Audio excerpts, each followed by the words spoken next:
Hello, Umpile. We are going to be working on our house sound for today, and the sound that we'll be working with today is the ow sound. Let's see what it looks like. Right, so today we'll be working on the ow sound.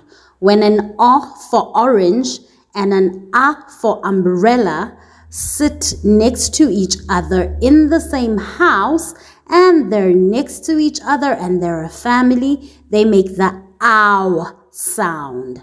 Now, what words can we think of that have the ow sound in them? There's the ow sound in cloud. There's the ow sound in couch.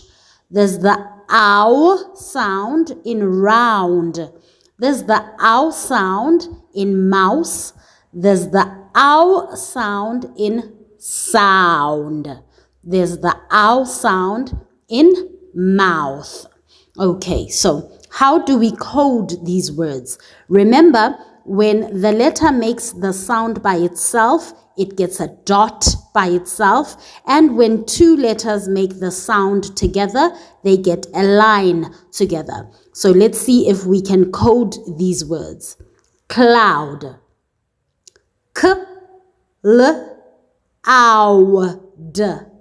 Cloud. Couch. K-ow-ch. Couch. Round. R-ow-n-d. Round. Mouse. M-ow-s. Now, whenever you see a smiley face like this, it means a consonant is in between two vowels. So this smiley face shows you that this E for elephant is a magic E.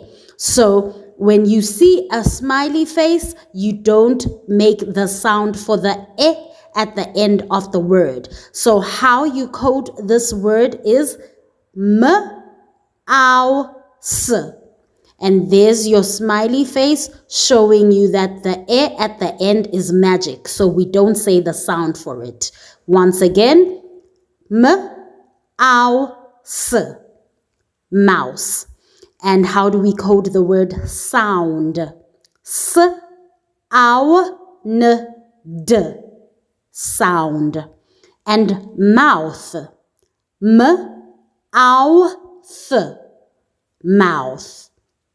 And those are our words with the ow.